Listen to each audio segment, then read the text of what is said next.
subscribe to my YouTube channel.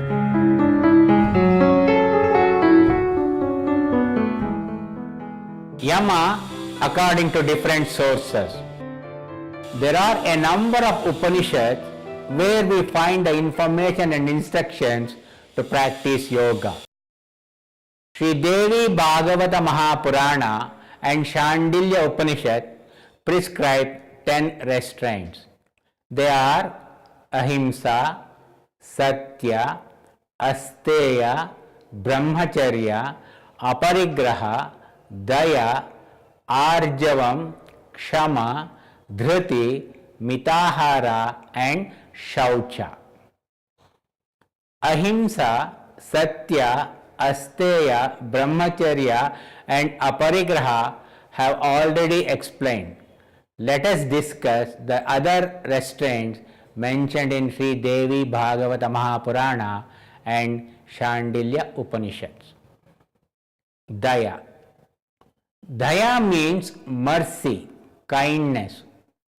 Tenderness and simplicity are the other qualities of Daya.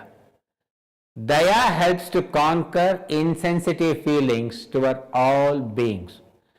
Daya develops the compassion and individual cares for the sufferings of the people and all living beings.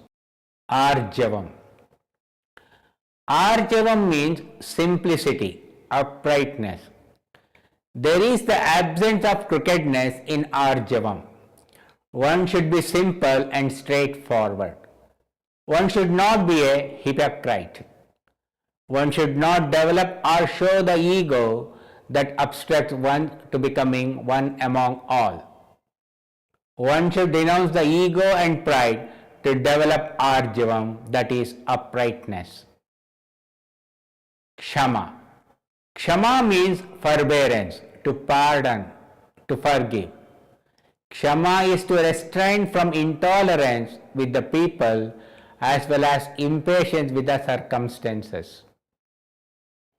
One should practice Kshama, to pardon, based on Dharma, the moral value. Apply your discernment and practice Kshama. Dhriti. Dhriti means firmness, steadiness, a practice to overcome fear and indecision. Dhriti develops determination. This brings a rapid progress in you, your practice, etc. Because of indecision, you postpone your practice, etc. When you build up firmness, that is a steadiness, you can practice without faltering. Mitahara.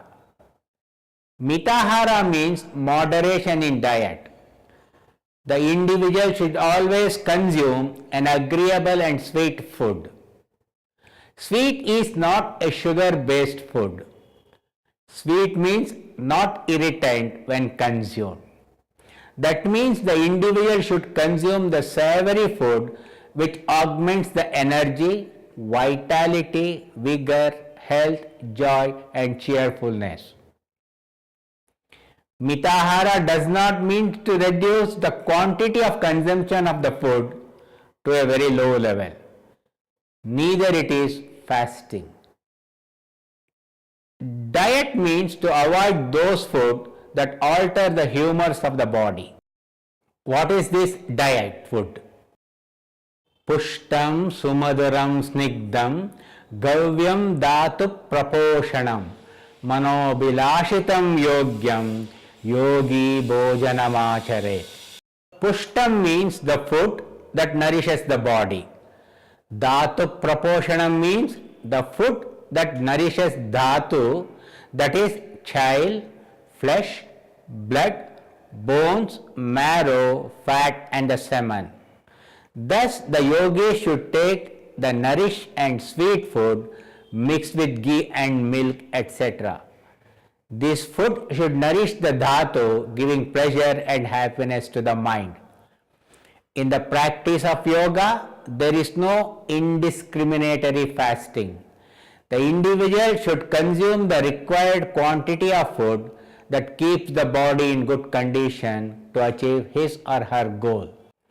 The yogi should fill 2 parts of the stomach with the food, third part with water, and the fourth part for free passage of the air.